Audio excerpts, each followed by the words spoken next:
Hello dear UPSC aspirants, welcome back to the channel UPSC Mentorship by Prep IAS.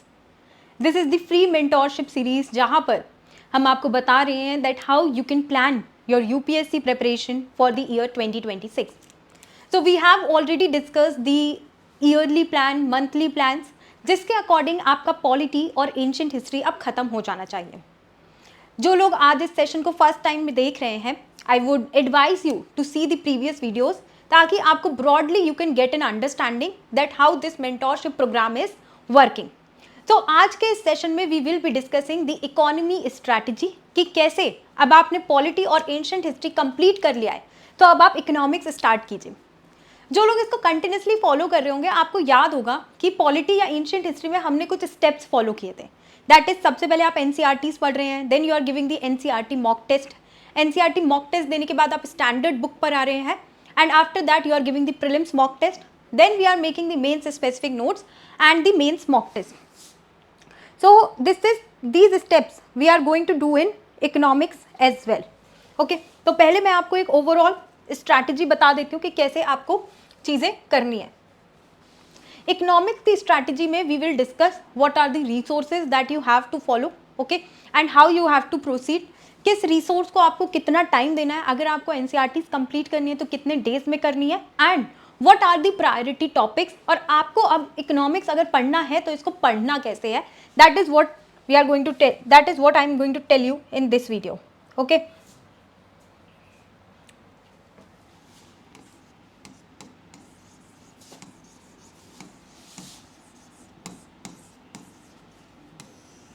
so if I talk about the importance of economics, we can find approximately 15 to 20 questions in the prelims examination. अब ये मैंने कैसे बताया आपको? So this I told you on the basis of an analysis of previous 10 year papers. Mains में भी अगर हम देखें तो हमको 5 to 6 क्वेश्चंस इकोनॉमी के सेक्शन से देखने को मिल जाते हैं. Now if I talk about the resources, तो देखिए यहाँ पर भी आपको दो तरह के रिसोर्सेज डेफिनेटली पढ़ने. One, your NCERTs, another is the standard book.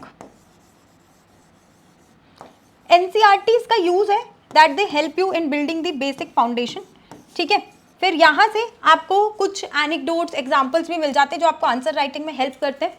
Moreover NCERTs की जो लैंग्वेज है it is very it is very simple, ठीक है, ईजी टू अंडरस्टैंड, बहुत ही अच्छे से लिखी गई है जो कि अगेन आपको आंसर राइटिंग में हेल्प करेंगे कि आपको सेंटेंस फॉर्मुलेशन कैसे करना है.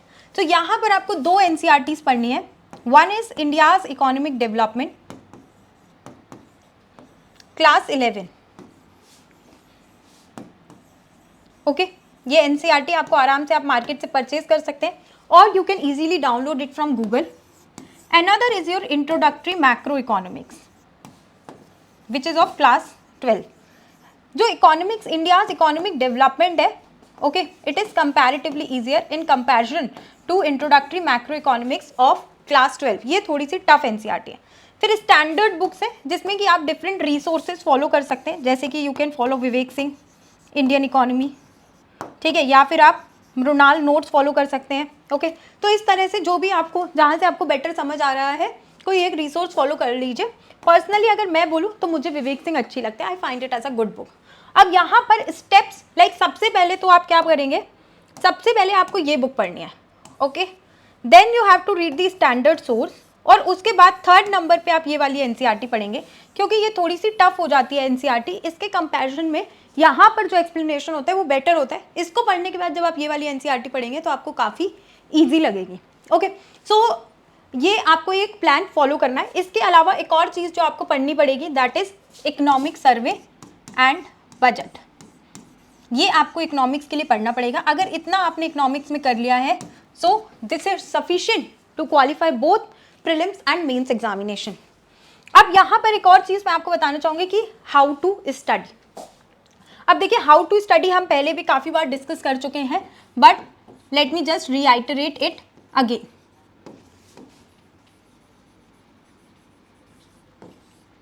How to study. सो किसी भी एनसीईआरटी के किसी भी चैप्टर की, स्टैंडर्ड बुक के किसी भी चैप्टर की मिनिमम 2 to 3 रीडिंग्स करनी है अनटिल एंड अनलेस आप कोई चिट्टी नहीं है रोबोट मूवी के जो कि बस पेजेस फ्लिप किए और आपको याद आ गया.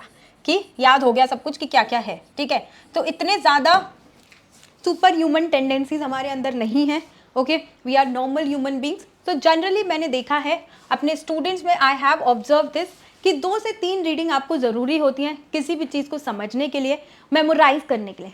यहाँ पर मुझे काफ़ी मतलब इंटरेस्टिंग इंसिडेंट भी याद आता है कि काफ़ी बार ऐसी क्वेरीज आती हैं स्टूडेंट्स की कि याद नहीं हो रहा है, एंड आई टेल देम क्या आपने इसको 2 से 3 बार पढ़ लिया है, दे से नो। तो आई टेल देम कि आपने कभी ए बनाया था बचपन में, और वो ए बनाना भी कभी एक बार में नहीं बना, you can ask your parents, ठीक है। चलो ए बनाना छोड़ो, 12th का, ग्रेजुएशन के, ये सारे एग्जाम्स आपने दिए हैं, उसमें से कभी भी आपने कुछ भी ऐसा पढ़ा है कि हाँ एक बार पढ़ा और याद हो गया? तो ये तो यूपीएससी है, one of the toughest exams in the world, एक बार पढ़ के कैसे याद हो सकता है ये सब? तो मिनिमम 2 से 3 बार आपको पढ़ना ही पढ़ना है, ठीक है। और ये जो आप 2 से 3 बार जब किसी भी चैप्टर को पढ़ रहे हैं तो आपको साइमल्टेनियसली इसके पीवाईक्यूज देखने हैं। साइमल्टेनियसली सपोज करिए जैसे आज आपने इन्फ्लेशन पढ़ा, ओके, तो आज आपको इन्फ्लेशन के पीवाईक्यूज प्रैक्टिस करने हैं, ओके। अब इसमें अगर आप मे बी बिगनर स्टूडेंट हैं तो क्या होगा कि आप अपना ऑप्शनल वगैरह भी कर रहे होंगे, so answer writing can be a difficult thing. At least prelims के तो आप सॉल्व कीजिए और मेंस का आप ओवरव्यू ले लीजिए, ठीक है। और मेंस के में भी आप वीकली आंसर राइटिंग कर सकते हैं। मेंस के लिए आप एक वीकली आंसर राइटिंग, और अगर आपके पास टाइम है तो आप डेली भी कर सकते हैं। अब now this is a general mentorship programme, if you want more personalised कि कैसे आपको करना है, क्या करना है, so for that you can look for our elevate mentorship programme. Okay, I hope this is clear, how to study and like कौन से रिसोर्सेज से पढ़ना है, ये सब आपको समझ आ गया। अब मैं आपको एक इकोनॉमिक्स का ओवरव्यू दे देती हूँ कि क्या क्या इकोनॉमिक्स के इंपॉर्टेंट टॉपिक्स हैं, एंड योर 8 डे एनसीईआरटी। हाँ, यहाँ पर मुझे एक और चीज़ आपको बतानी है कि लाइक इकोनॉमिक्स को हम डिवाइड कैसे करेंगे। सो इकोनॉमिक्स में what we will do is कि हमें 3 चीज़ें पढ़नी है एनसीईआरटी, ठीक है। तो एनसीईआरटी अभी तो आपको एक ही पढ़नी है, इंडियाज इकोनॉमिक डेवलपमेंट, तो इसको आप 7 दिन में खत्म कीजिए। यहाँ पर 3 स्टेप्स होंगे, this is step 1, India's economic development, okay, plus PYQ practice,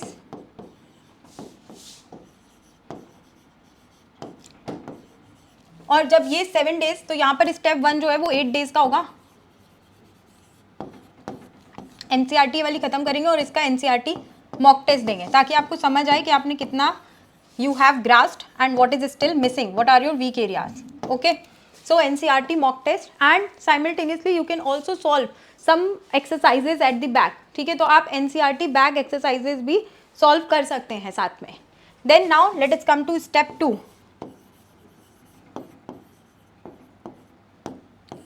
Step 2 is your standard book,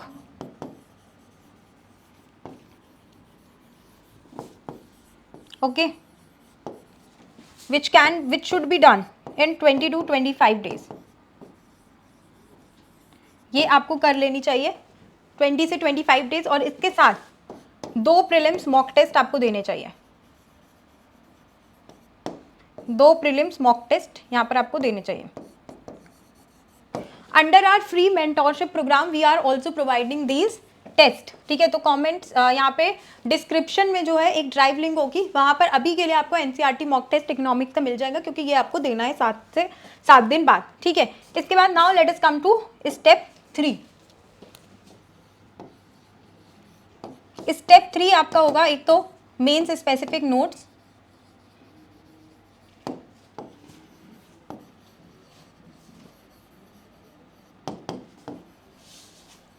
सो जब यहाँ पे आप सब्जेक्ट तो पढ़ ही लिया, आप रोज मेंस स्पेसिफिक नोट्स बनाएंगे तो रिवीजन भी हो जाएगा, वो रिवीजन करना है और मेंस मॉक टेस्ट देना है, ओके। तो अभी वहाँ पर अगर हम देखें तो ऑलमोस्ट आपके 32 to 33 डेज वहाँ पर हो गए हैं, ठीक है। तो यहाँ पर आपके पास 10 डेज और बच रहे हैं, सो 10 डेज में आप ये करेंगे, और फिर जो 2 दिन बच रहे हैं उसमें वो जो एनसीईआरटी बची हुई है क्लास 12 की वो करनी है, ओके। 2 डेज में इंट्रोडक्टरी मैक्रो इकोनॉमिक्स को एक बार ऊपर से देख लेना है, ये स्ट्रिक्ट प्लान आपको फॉलो करना है। देखिए for 2026 aspirants it's high time, अगर आप इसे फॉलो नहीं कर रहे हैं तो फिर आप एक प्रॉब्लम में हो सकते हैं. Now let us discuss the की एरियाज ऑफ इकोनॉमिक्स. एक पैटर्न समझ लेते हैं, ठीक है. तो यहाँ पर जैसे अगर प्रीलिम्स में ये मैंने आपको बता दिया, ठीक है. अब कहाँ से क्वेश्चंस आते हैं, for example banking monetary policy, जैसे कि बैंकिंग और मॉनेटरी पॉलिसी में क्या पूछ रहा है. सो इट इज आस्किंग कि आरबीआई के क्या क्या फंक्शंस होते हैं, ओके. इन्फ्लेशन टारगेटिंग, इस तरह के क्वेश्चंस ये पूछ रहा है. फिर फिस्कल पॉलिसी एंड बजटिंग में जैसे कि FRBM act, types of deficits. तो यहाँ पर क्या है कि ये जो इंपॉर्टेंट टॉपिक्स हैं, किन से क्वेश्चन आ रहे हैं. तो इट्स लाइक कि आप जब पढ़ रहे हैं तो देखिए पढ़ना तो सभी कुछ है, ठीक है, लेकिन द थिंग इज कि these things need to be given more attention. You need to pay more attention on the external sector, on balance of payment, exchange rate, forex reserves. तो आपको जैसे कि इन्फ्लेशन एंड प्राइस इंडेक्सेस में आपको CPI, WPI, ये सब आपके important topics हो जाते हैं. देन ग्रोथ एंड डेवलपमेंट में you have to read topics like inclusive growth, human development index किसने दिया, क्या उसके कंपोनेंट्स होते हैं, poverty line methodology. Government schemes से भी क्वेश्चंस आते हैं, बट गवर्नमेंट स्कीम्स क्योंकि बहुत सारी होती हैं तो वो याद करना थोड़ा सा डिफिकल्ट हो जाता है. स्पेशली आप उन गवर्नमेंट स्कीम्स पर फोकस कीजिए which are there in news, okay, बहुत ज़्यादा नाम आ रहा है उनका either in the budget, okay, और the editorials. Then government schemes में जैसे कि आपको पढ़ना क्या है, like what is the major objective, beneficiaries कौन है इसके, ये सब, ठीक है. टैक्सेशन में जैसे कि what are the sources of direct tax, indirect tax. Then you should know everything about the GST, it is very important. फिर इंडियन इकोनॉमी के बेसिक्स आपको पता होना चाहिए, जैसे कि GDP, GNP, NNP, market price, basic price, these things you should know. फिर आपका कैपिटल मार्केट और फाइनेंशियल इंस्टीट्यूशंस जैसे कि सेबी, अभी आजकल ज़्यादा न्यूज़ में, माधवीपुरी बुच केस में. फिर एग्रीकल्चर और इंडस्ट्री, स्पेशली उसमें जैसे कि agri credit, minimum support price, ये सब इंपॉर्टेंट टॉपिक्स होते हैं. फिर अभी रीसेंट पेपर के ट्रेंड को देखते हुए कुछ इमर्जिंग और करंट टॉपिक्स भी आए हैं, जैसे कि इमर्जिंग और करंट टॉपिक्स में आपका गिफ्ट सिटी हो गया, सोशल स्टॉक एक्सचेंज हो गया, okay, crypto, blockchain, gig economy. Then here I would like to show you some sample questions. ये 2025 में ही प्रीवियस ईयर क्वेश्चंस है, ठीक है, जो कि आपको देखने चाहिए. जब भी आप कोई भी सब्जेक्ट पढ़ रहे हैं, क्वेश्चंस हमेशा आपको देखने के बाद ही पढ़ने बैठना चाहिए. इससे क्या होता है, आपको एक अंडरस्टैंडिंग लगती है, you are able to absorb the content in a better manner because you know how the question is being asked. अगर आप क्वेश्चन नहीं देखेंगे तो फिर आप अपने मन से कुछ भी पढ़ते रहेंगे which is not relevant as well. तो जैसे कि यहाँ पर अगर आप देखेंगे, so we have a question on alternative investment funds, we have the question on sources of income for the RBI. तो यहाँ पर जैसे इस साल many of my students were also giving the prelims examination. So like उनका भी कहना ये था कि ये जो क्वेश्चन है ये कंपैरेटिवली आपके स्टैंडर्ड सोर्स और एनसीईआरटी से सॉल्व हो जाते हैं. देन अगर हम मेंस के पर्सपेक्टिव से बात करें, so as I have told you we see 5 to 6 questions in the mains from economics. अब टॉपिक्स कौन कौन से होते हैं, अगेन ग्रोथ वर्सेस डेवलपमेंट से क्वेश्चन आते हैं, जैसे कि पॉवर्टी एलिविएशन पे क्वेश्चन देखने को हमको मिल सकता है, मॉनेटरी एंड फिस्कल पॉलिसी पे क्वेश्चन देखने को मिलता है, बैंकिंग रिफॉर्म्स पे for example NPAs, non performing assets, ठीक है, क्या होते हैं NPAs, what are the challenges, what are the causes of non performing assets, what can be the way forward. फिर आपका जैसे कि budget analysis, priority areas, then external sector में trade deficit, de dollarisation, agriculture से related questions आते हैं. Then आपके investment, infrastructure, digital economy, employment, इन सबसे हमें क्वेश्चंस देखने को मिलते हैं. ये पीडीएफ आप कंटिन्यूसली गो थ्रू कर सकते हैं to understand the high impact areas like Atmanirbhar Bharat, PLI scheme. Then ये आपके फोकस टॉपिक्स हैं जैसे कि external sector, digital economy, inflation. ये पीडीएफ आपको मिल जाएगी, okay. You just have to click on the drive link in the description and you can get the PDF. Then अगर हम मेंस क्वेश्चंस का एनालिसिस करें, तो जैसे कि मेंस में हमें ये क्वेश्चन दिख रहा है कि पब्लिक एक्सपेंडिचर का ट्रेंड बताइए पोस्ट रिफॉर्म्स. पोस्ट रिफॉर्म्स यहाँ पर एलपीजी रिफॉर्म्स की बात चल रही है, उसके बाद पब्लिक एक्सपेंडिचर कैसा किया, and the question is asking कि उसका क्या इम्पैक्ट रहा, ठीक है, कितने हद तक वो हमारे लिए सक्सेसफुल रहा. फिर आपके पास जैसे एक क्वेश्चन आ रहा है causes of persistent high food inflation. So the purpose is कि जब भी आप पढ़ रहे हैं ये क्वेश्चन आपसे आंसर होना चाहिए. अगर आपकी पढ़ाई का कोई आउटपुट है ही नहीं तो फिर कोई मतलब नहीं है पढ़ाई का, ओके. तो ये क्वेश्चन सॉल्व होने चाहिए आपसे. नाउ आपको क्योंकि एनसीईआरटी स्टार्ट करनी है तो ये एक 8 days एनसीईआरटी प्लान है जो कि आप फॉलो कर सकते हैं. जैसे कि डे 1 पे आप इंडियन इकोनॉमी पढ़िए. यहाँ पे बात हो रही है कि कैसी थी इंडियन इकोनॉमी 1947 से लेके 1990 तक. जिसमें कि की टॉपिक्स जैसे कि कॉलोनियल इम्पैक्ट क्या रहा है इंडियन इकोनॉमी का, तो ऐसे करके आपके डिफरेंट चैप्टर्स डिवाइड किए गए हैं जो कि आप पढ़ सकते हैं. If you want a more detailed guidance regarding how to study, what to study in this chapter specifically, then that is what happens under our 1-to-1 personalised mentorship program which is Elevate. तो हमारे elevate programme में हम आपको पूरा बताते हैं कि किस चैप्टर को आपको कैसे डील करना है. ओके, इसके बाद आपको देखिए 7 दिन में आपको ये खत्म करना है और 8th डे आपको एनसीईआरटी मॉक टेस्ट देना है and after that you can start doing your Vivek Singh. तो यहाँ पर विवेक सिंह का भी मैंने 25 डेज प्लान बनाया है. ओके, इधर पर विवेक सिंह का आपका 25 डेज प्लान बनाया है, क्योंकि जैसा कि मैंने आपको स्टेप्स में बताया है, आपको क्या करना है कि आप 7 से 8 दिन आपको एनसीईआरटी को देने, 25 डेज आपको ये पढ़ना है Vivek Singh Indian economy. Okay, then after this आपको क्या कहते हैं, एक प्रीलिम्स मॉक टेस्ट आप देंगे, फिर मेंस स्पेसिफिक नोट्स बनाएंगे and then mains mock test. तो ये आपके स्टेप्स होते हैं. तो फिर आपके उसके बाद आपको ये करना है, यहाँ पर भी इसका डे वाइज प्लान आपको है. ये पीडीएफ आपको मिल जाएगी, ड्राइव लिंक जो कि डिस्क्रिप्शन में होगी. नाउ तो अगर हम बात करें कि अगले अब 8 से 10 दिन का आपका टारगेट क्या है, तो इसी तरह के targets we also give in our personalised mentorship sessions. ठीक है, सो 1-on-1 सेशंस में भी हम इसी तरह के टारगेट्स आपको देते हैं.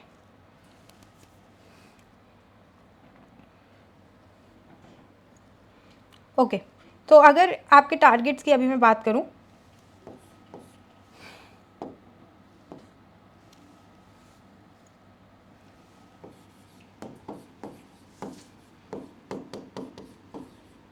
तो 8 डेज के टारगेट्स आपके रहेंगे, जहां पर 7 डेज में आपको इकोनॉमिक्स एनसीईआरटी खत्म करनी है. अभी आपको बस एक ही एनसीईआरटी पढ़नी है, इंडियाज इकोनॉमिक डेवलपमेंट. एक दिन में आपको एनसीईआरटी मॉक टेस्ट देना है.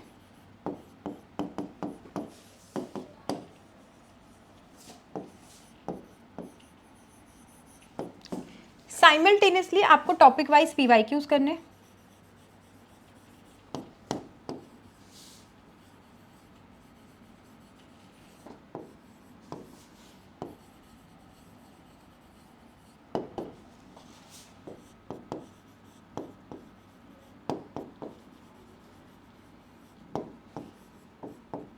And for answer writing,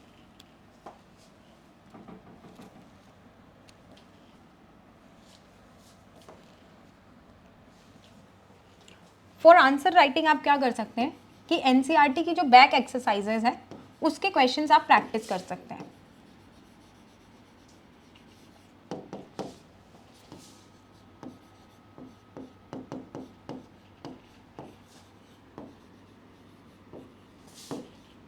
now in our Elevate mentorship program what we do is कि नेक्स्ट सेशन में हम ये सब आपका गेज करते हैं. जैसे कि आप एनसीईआरटी पढ़ के आए हैं तो उसके पीवाईक्यूज हम आपको सॉल्व कराते हैं टॉपिक वाइज. ये आपने आंसर राइटिंग की होगी तो ये आंसर्स का हम आपका रिव्यू लेते हैं एंड देन जो आप एनसीईआरटी मॉक टेस्ट देंगे उसको भी एनालाइज करते हैं that where you have gone wrong. तो यहाँ पर आपको एक टेस्ट भी देना है which is the economics NCERT mock test. Okay, now अब नेक्स्ट वीडियो में मैं क्या करूंगी आप लोगों के साथ, नेक्स्ट अभी आपकी 2 वीडियोस आएंगी. ओके, इकोनॉमिक्स पे अभी आपकी वैसे तो 3 वीडियोस आएंगी. Next 1 video will be on NCERT mock test.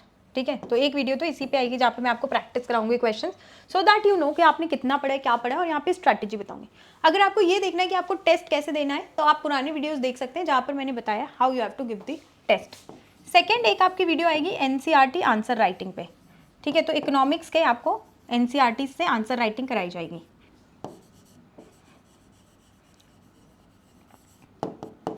Third आपकी वीडियो आएगी एक प्रीलिम्स मॉक टेस्ट पे, क्योंकि 2 प्रीलिम्स मॉक टेस्ट देने होंगे तो ये प्रीलिम्स मॉक टेस्ट प्रैक्टिस आपको हम कराएंगे.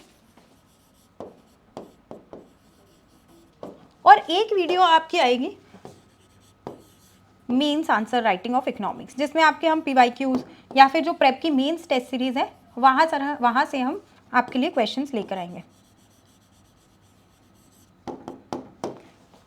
So this was all about today's video. I hope you all liked the session. Keep working hard and stay consistent.